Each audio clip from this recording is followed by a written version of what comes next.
안녕하십니까. 백전백승 천기대요 제16회차. 오늘은 풍수지리 감여하기에 대해 살펴보는데요. 쇠빵을 사라도 이런 집을 찾아라 하는 내용. 우리가 동양 오술 가운데 상에 대해서 공부를 했어요. 인상에 대해서 했고요. 또 수면, 면상에 대해서도 또 했어요. 그래서 지금은 이제 지상, 택상이라 그러죠. 음택, 양택론 가운데 여러분들 주거지에 대해서 과연 어느 것이 좋은가. 좋고 나쁘고를 떠나서 이런 정도는 참고적으로 알아라라고 해서 알려드리는 지금 오늘의 시간이에요. 들어가기 전에 작장들 하시고요. 중용에 있는 내용 가운데요. 군자 조이불 비용 소인 비부족이라나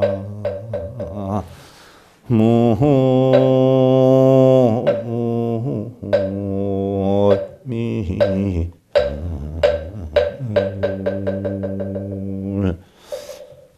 군자는 두루두루 사기 위해서 편파가 되지 않으나 소인은 어떻게 돼요? 편파가 되기 때문에 두루두루 사람을 사귀질 못한다.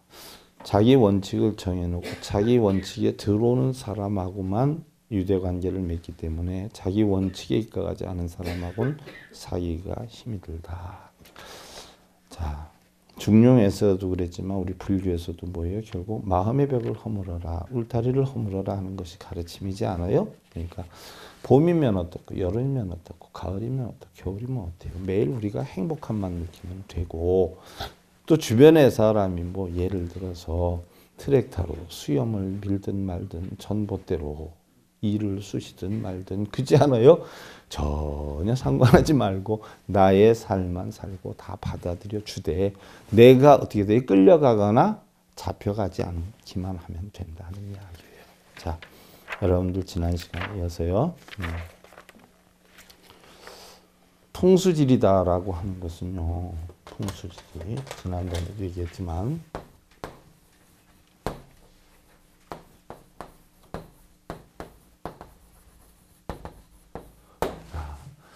바람, 풍, 물수, 땅지자, 이치자요. 바람과 물과 땅에도 이치가 있다는 이야기예요. 여기에도 뭐예요?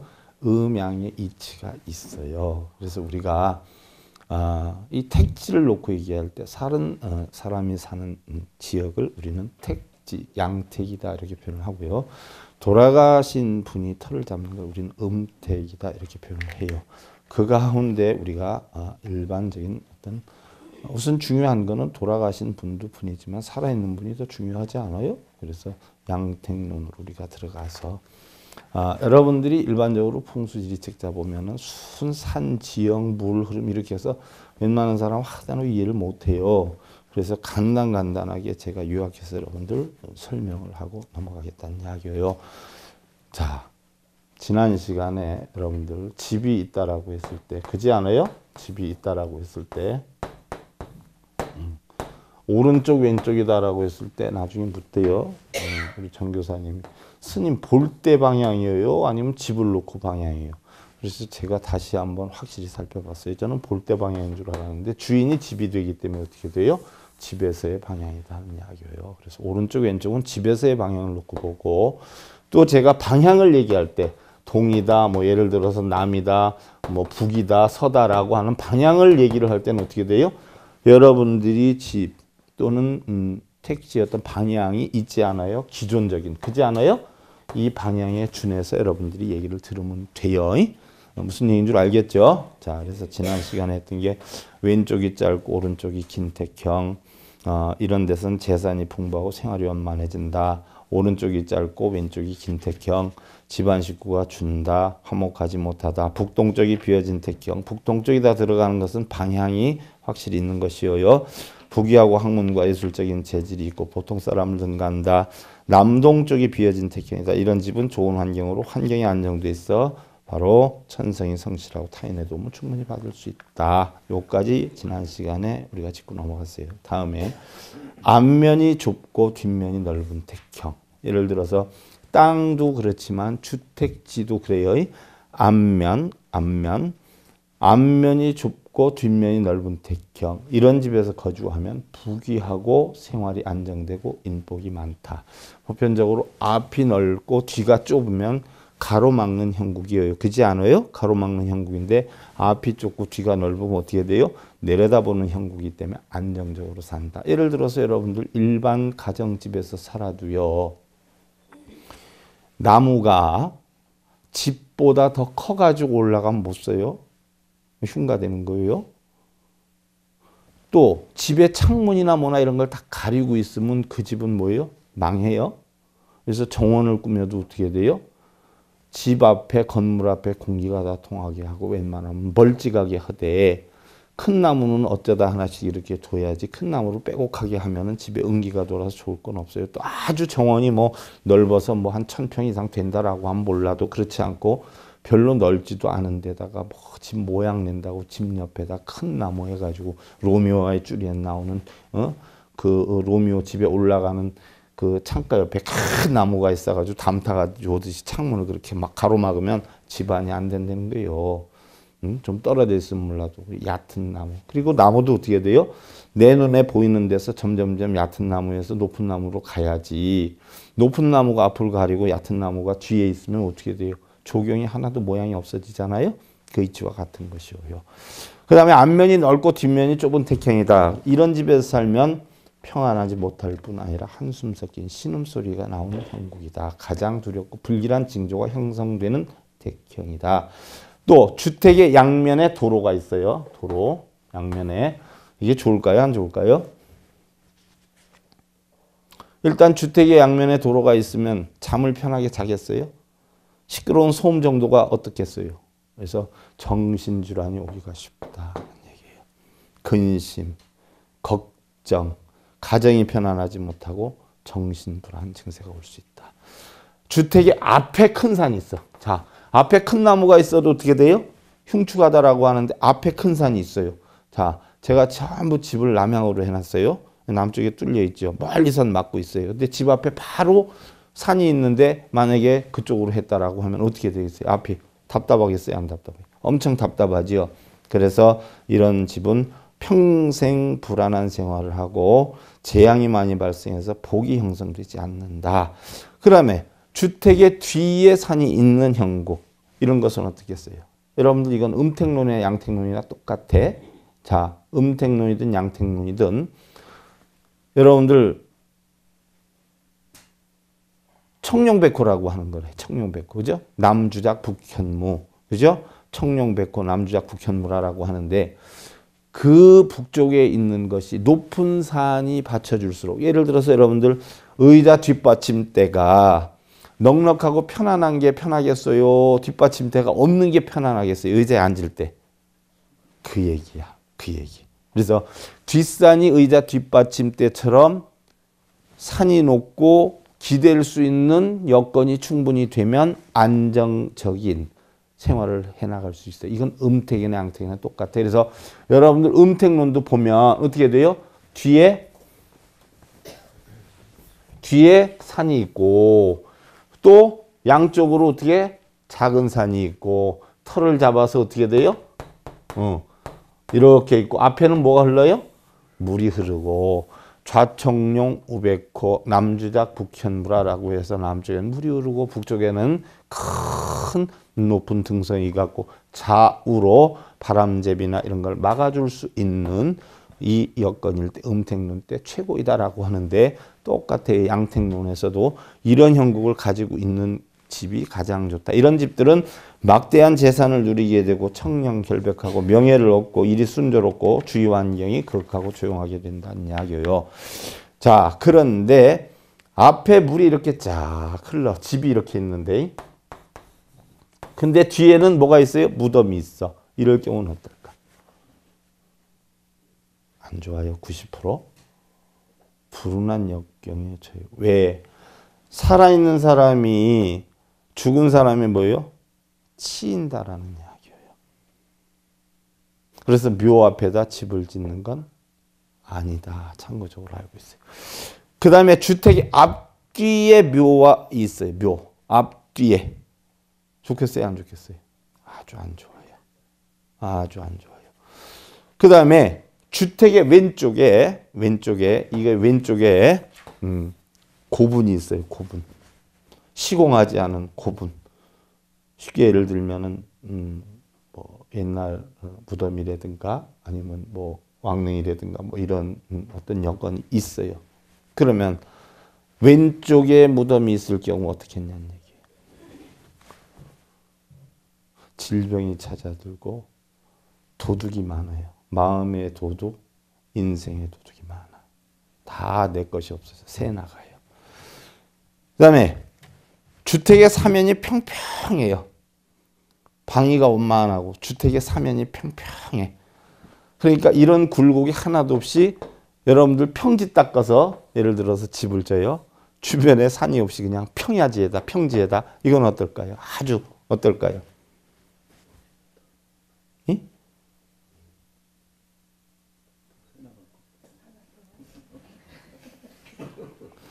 이건 그냥 원만해요. 그냥 원만해.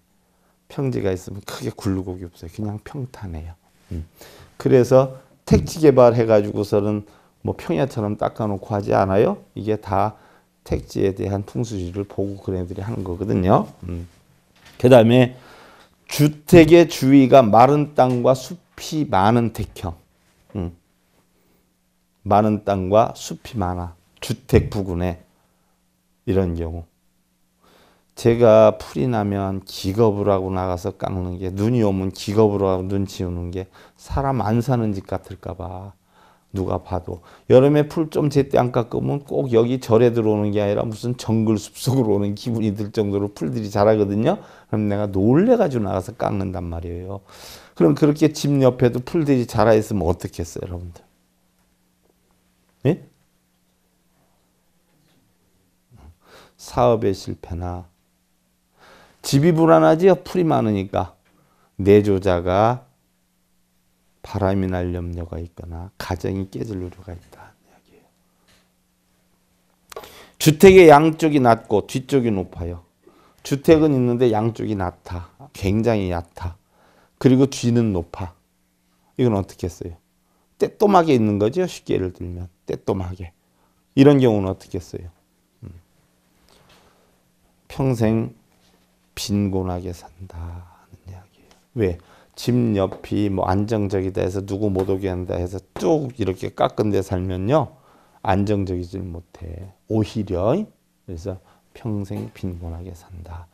자, 주택의 왼쪽에 큰 도로가 있어요. 큰 도로. 그럼 어떨까요? 주택의 왼쪽에 큰 도로가 있어. 여러분들은 엄청 좋아하죠? 왜? 도로 옆에 끼고 있는 택지이기 때문에 땅값이 세겠다라고 좋아하잖아요. 큰 도로가 옆에 있는 게 좋기는 하지만 주택 짓는 왼쪽에 도로가 있으면 처음에는 괜찮지만 점점 기울어가는 형국이 된다는 이야기예요. 그런 건 적어놔. 나중에 뭐 집을 사든 아파트에 살아도 바로 뭐 길가 옆에 이렇게 왼쪽으로 있는 길가 있는 아파트 동에는 들 수 있는 대로 안 있는 게 낫죠. 그죠? 주택의 사면에 도로가 있어. 그러면 아까 양면으로 도로가 있다라고 해도 안 좋은데 그렇지 않아요? 주택 바로 끼고 있든 안 끼고 있든 웬만하면 주택하고 가까이 예를 들어서 도로가 있다. 이런 경우는 어떨까요?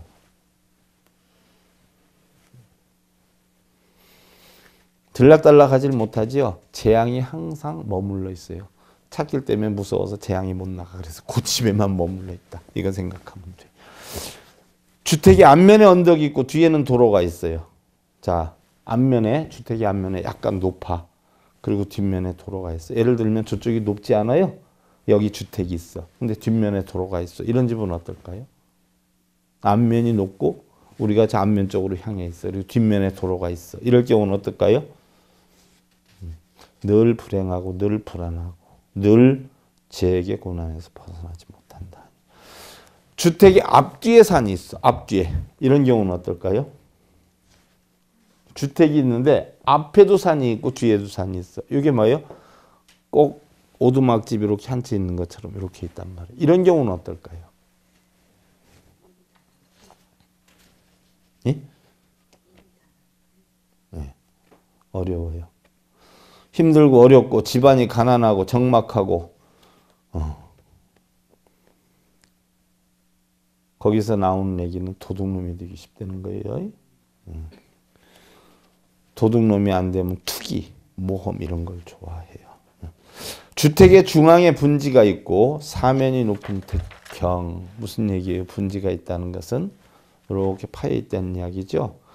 주택의 가운데 얕고 사면이 다 높아. 그럼 내가 낮은 지역에 살고 사면이 다 높다는 거예요. 그럼 어떨까요? 사면이 다 그래. 응?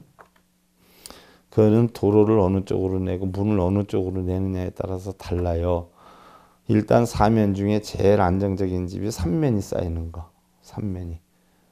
우리 절 같은 데는 삼면이 쌓여 있죠. 거의 사면이 쌓여 있는데 절로 도로가 나 있죠. 그래서 들어오면 어떻게 돼요? 머무르죠. 쉽게 빠져나가지 않죠. 이런 걸 명당이라고 그래.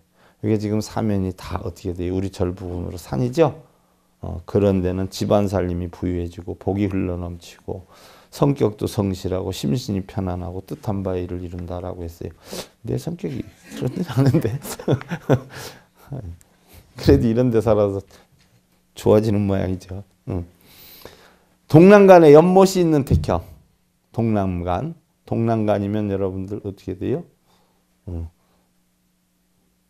집에서 동남간에 연못이 있다.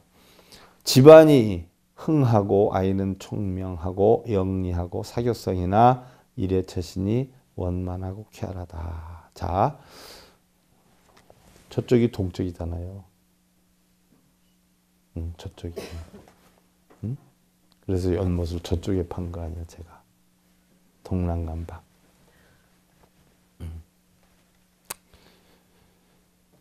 주택의 내귀퉁이에 뽕나무 숲이 있는 택형.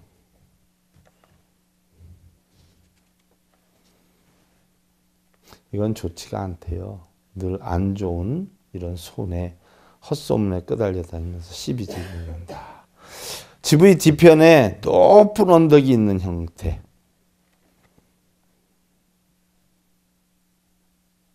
뒤가 높으면 안정적이죠. 뒤가 넓고 높으면 보편적으로 보면 시골 이런 데 같은 데 보면 꼭 집을 웬만하면 뒷부분으로 높은 집을 이렇게 높은데 앞에다 많이 짓더라고요. 그죠? 근데 그 방향도 사실은 중요해요. 방향도. 물론 각 방향마다 장점은 있겠지만 가장 안정적인 것이 대체적으로 뭐예요? 남향이 가장 안정적이다. 이렇게 참고로 하시고요. 해가 갈수록 묵은 곡식이 쌓이는 길택이다. 그래서 가면 갈수록 평안함과 재물이 늘어나는 집이다.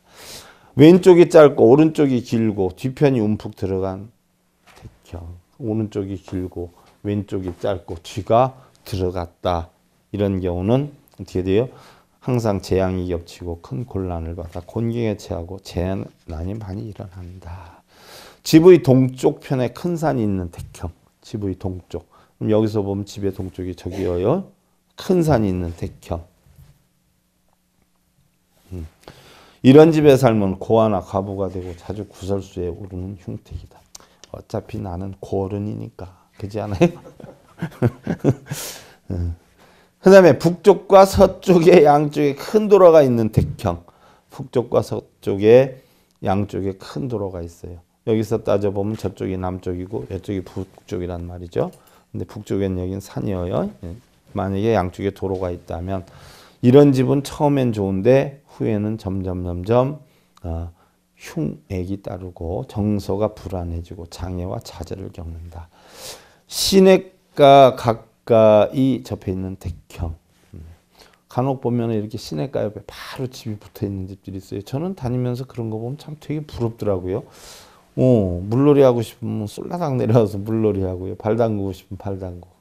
또 위험성은 있죠. 비 많이 오면 어떻게 돼요? 떠내려갈 염려가 있고 뭐 여러 가지 장단점은 있는 것 같아요. 근데 시냇가 가까이 접해 있는 집은 굉장한 흉택이래요. 흉택.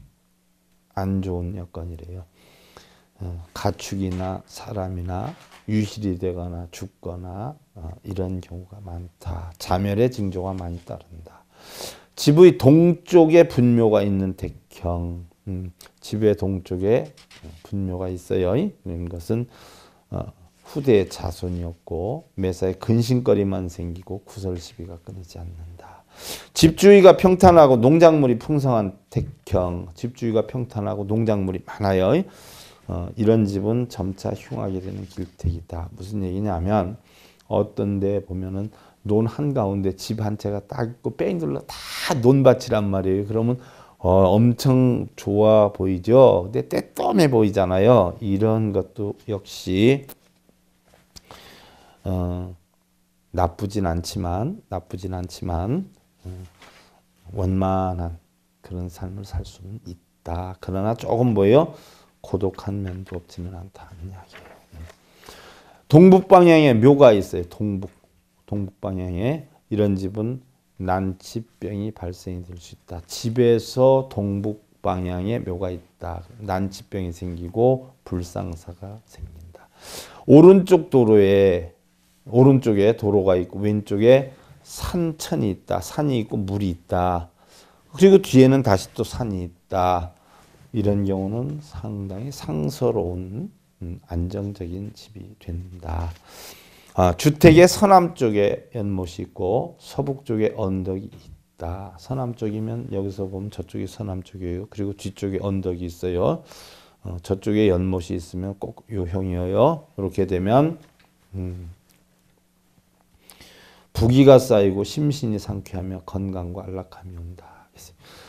자, 남쪽에 문을 향해서 도로가 있다. 남쪽에 문을 향해서 도로가 있다. 무슨 얘기예요? 남쪽으로 문이 있는데 도로가 어떻게 돼요?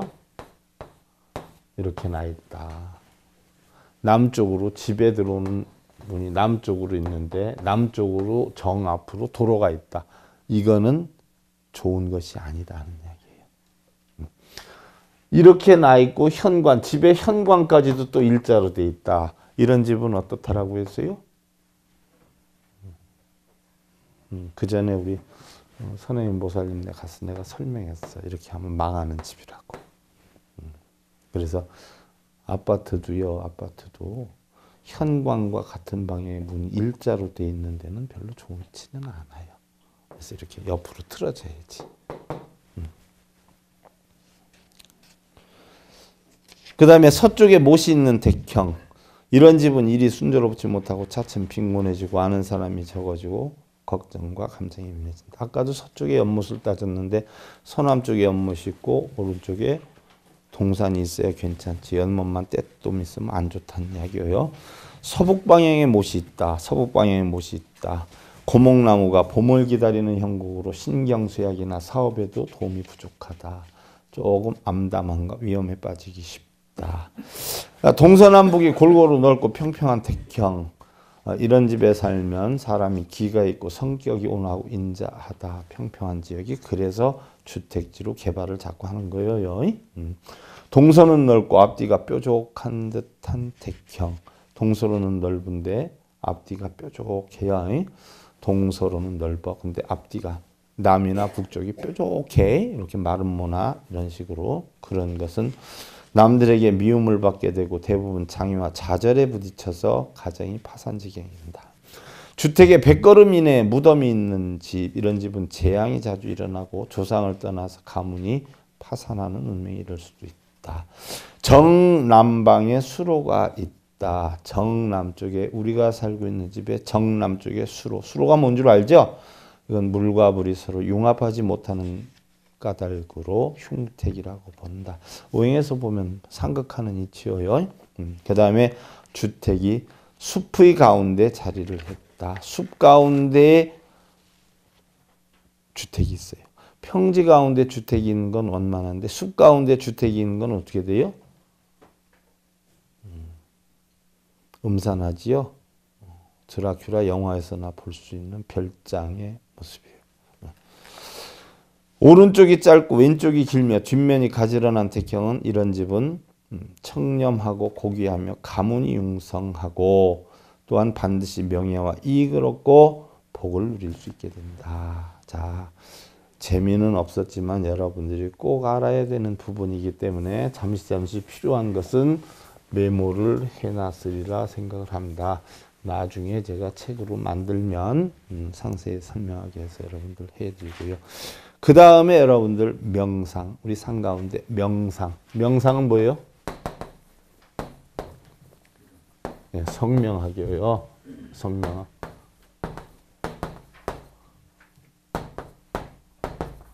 성명하기다. 자, 우리 인생의 약 33%를 차지하는 게 성명하기다 하는 얘기예요. 여러분들 성명에 대해서 별로 뭐 그렇게 관심 안 뒀었죠? 그렇지 않아요? 근데 요즘은 이름 엄청 바꿉니다. 거기다 또 뭐 보면 이름 바꿔가지고 축구 선수가 골을 잘 넣는 사람도 있었고요. 이름 바꿔서 뭐 아픈 사람이 안 아프지는 사람도 있었고, 또 이것도 하나의 철학으로 인정을 받아가지고 이름이 굉장히 많이 오늘 좌우한다는 게 우리 사회에서도 인정을 받아가지고 학생들 같은 경우는요, 이름 신청만 하면 바로 바꿔줘요. 학생들 같은 거. 일반인들도 옛날에는 뭐 사법서사 가서 법원 통과해서 얼마나 복잡했어요. 그지요? 요즘 뭐 2, 3개월 자기가 가서 쑥삭쑥삭 해도 척척척척 바뀌어지지 않아요? 그럴 정도로 사회적으로도 관심도가 높은 건데, 사람이라 하는 경우는요, 대부분 마음을 쓰는 대로 행동이 바뀌어요. 그지요? 또한 성격도 또 어떻게 돼요? 이름대로 따라가요. 이름이 깨까들어온 사람 보세요. 성격 엄청 깨까들었습니다. 이들은 이름이 부르기 쉽고 쓰기 쉽고 이런 사람들 보세요. 성격이 참 원만해요.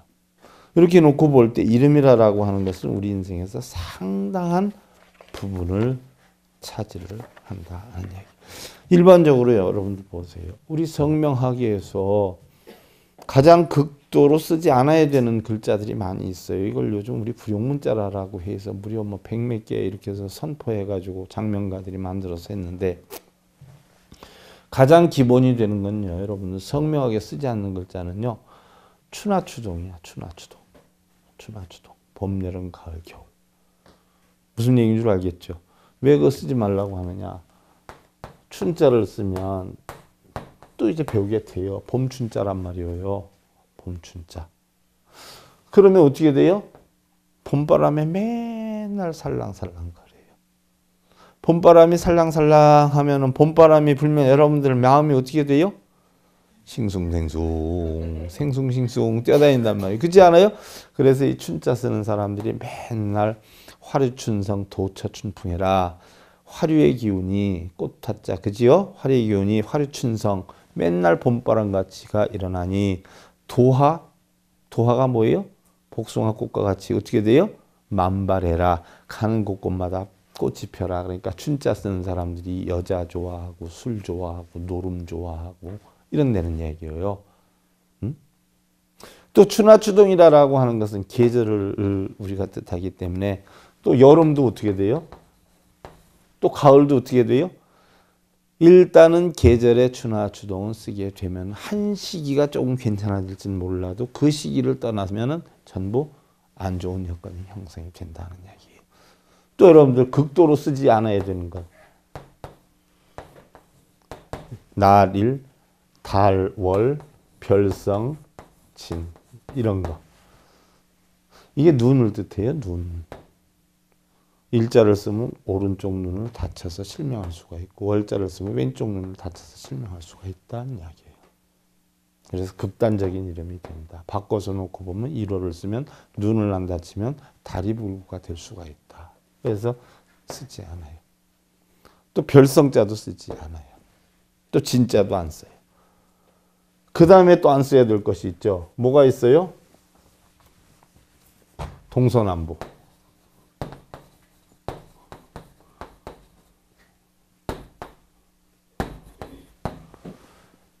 동서남북을 이걸 안 쓰죠. 왜 안 쓰느냐? 동을 쓰면요, 우리 인생 가운데에서 어렸을 때 해 뜨는 쪽 그때만 잠깐 번쩍하지 부모 밑에서 클 때는 괜찮지 나머지는 뭐예요? 해가 없어서 맨날 그늘에 살아요. 음지에 살아요. 뻗어나는 데가 없어. 서자를 쓰면 어떻게 돼요? 그 남쪽에 서쪽에 저 해 있을 때 남은 남해 있을 때 북은 어떻게 돼? 해도 없잖아요. 그러니까 해가 있을 때만 잠깐 번쩍하기 때문에 그 외에는 어려운 생활을 하기 때문에 동서남북은 쓰지 않는 거예요. 근데 요즘 동자 쓰는 사람들 보면 엄청 많잖아요. 동자, 불용문자예요. 물론 다 그런 건 아니에요. 불용문자를 무조건 쓰면 안 된다는 건 아니에요. 보편적으로 안 쓰는 것도 좋은데 부득이한 경우에 써야 할 때가 있어요. 어떤 때. 그런 쪽의 기운이 약할 때는 일부는 넣어서 써줘야 막아줄 수가 있다는 이야기예요. 그리고 실체가 없는 형상문자 허, 공, 행, 인, 버섯지 이런 거. 이런 건 뭐예요? 실체가 없잖아요. 그 다음에 태기가 없어지는 글자. 뭐 태기가 없어져? 정자. 태기가 없어져요? 예?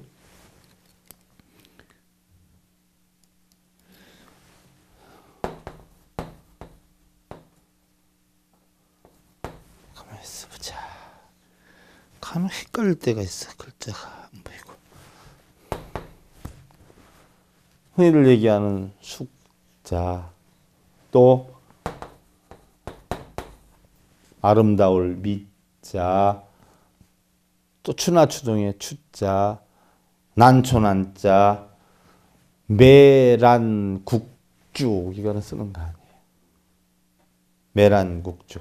화초화자 하는 거 쓰는 거 아니에요. 여러분들 제가 참 법명을 보면은요. 제일 많이 쓰는 게 뭐예요? 심. 그죠? 여러분들 법명 제일 많이 쓰는 게 저준 법명 뭐예요? 무슨 심, 무슨 심 이런 거 많이 쓰죠. 무슨 화 이런 거 많이 쓰죠. 이게 무슨 이름이에요? 다? 웃긴다니까요. 내가 여러분들 법명 져줄 때 그런 글자 하나를 쓰는 거 봤어요? 못 봤어요? 그러니까 뭘 아는 사람이 하느냐 모르는 사람이 하느냐 그 차이예요. 무슨 화, 무슨 성, 무슨 심 이런 거.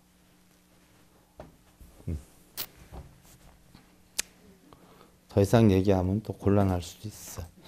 이런 것들은 다 운세를 극으로 몰고 간다. 한글식 이름에서 보면 어떻게 돼요, 여러분들? 한자를 어떤 한자를 썼느냐를 떠나서 원래는 뭐 가불병력 무의경신인계나 자축인묘 진사오미 신유술에 이것도 쓰는 거 아니에요? 이름자에는 경자를 쓴다. 이경자를 쓰든지 경사경자를 쓴다든지 하여간 한글로 경자가 들어가는 사람들. 경숙이, 경자 뭐 사는 사람들. 좀 어떻게 돼요? 네 가지가 좀 없어요. 이기적이고 독단적이에요. 일정시대 때 제일 높았던 데가 어디죠? 경성. 그래서 서울로 갈 때 우린 북에서 오든 남쪽에서 가든 서울 갈 때는 올라가요, 내려가요? 올라가요. 북쪽으로 가도 다 내려간다 그러니까 어디가 제일 높아요? 경성이 제일 높았어. 그래서 경자 쓰는 사람들은 뭐예요? 지가 제일 높은 줄 알아요. 그래서 네 가지가 없어. 다른 사람 말 하나도 안 들어. 어디 가면 머리통 주워 깨질 일만 하고 다녀. 그래서 여자 경자 쓰는 사람들은 보편적으로 이기적이고 아집적이고 독단적이야. 그리고 남자가 광자 쓰는 경우 있죠. 어떻게 돼요? 광기가 발동해서 밥상 뒤집어 엎고 안에 두드려 패고 하는 사람들이 광자 써. 폭군. 광자 못 써요. 화기가 발동하기 때문에 이런 사람들은 술굿에도 세. 한번 주변에서 봐요. 쓸데없이 마누라한테 큰 소리들 팍팍 치고. 또 철자 쓰는 사람이 있죠. 뭐 우리나라에 뭐 알려진 사람도 철자 쓰긴 쓴다만 사람마다 다 그런 건 아닌데 보편적으로 철자 쓰는 사람들이 떠돌이 인생들이 많아요. 정착이 안 돼. 덕목이 유실이 돼. 하는 일이 잘 안 돼. 떠돌아다녀. 운기가. 그래서 직장도 여러 번 옮기고 하는 일도 여러 번 옮기고 이렇게 돼요. 철자 쓰는 사람들이 보편적으로 올바른 생활을 하기가 어렵다는 이야기예요. 동양의 성씨는 중국에서부터 시작이 됐어요. 중국의 한민족에서부터 시작이 됐어요. 한민족의 고대 8대 성씨를 살펴보면요. 희씨, 강씨, 영씨, 원씨, 사씨, 길씨, 운씨, 위씨. 이게 8대 성이에요. 8대 성으로 시작이 됐어. 그런데 이 8성들을 보면은 공통적인 게 있어요. 뭐예요? 희씨, 계집 희자인데 옛날엔 성씨가 있었어요. 지금 몰라. 계집 여자가 8가지 성에는 다 들어가요. 공통적으로. 희씨, 강씨,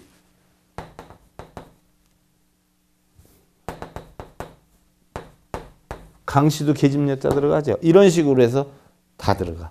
길씨, 계집 여자 들어가요. 그죠? 계집 여자가 다 들어가. 이게 중국에서 처음 시작한 성씨예요. 계집 여자가 있어야 됐어요. 성씨가. 왜 그랬을까요? 네? 네.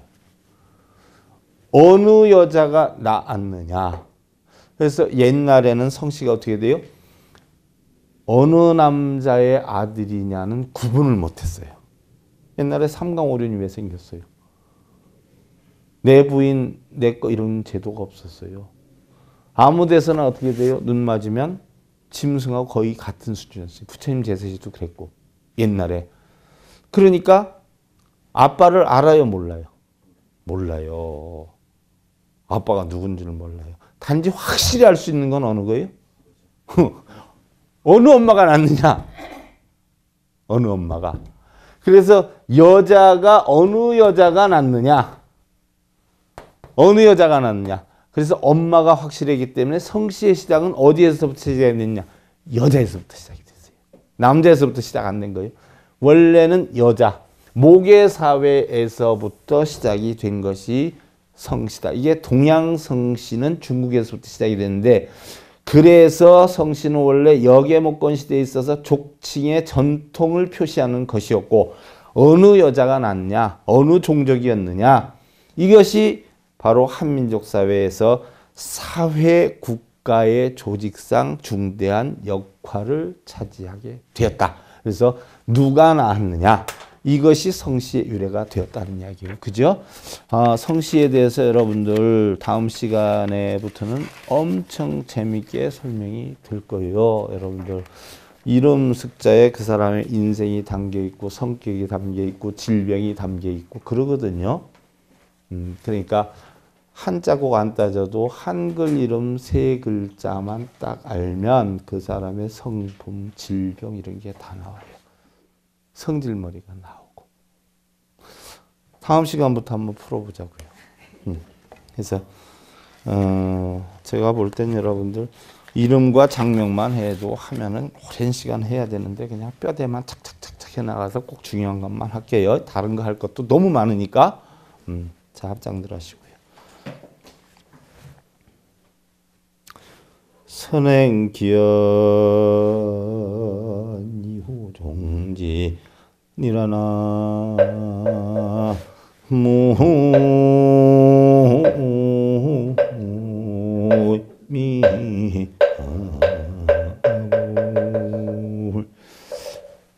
말에 앞서 행을 하고 행을 한 뒤에 말을 해야 하느니라.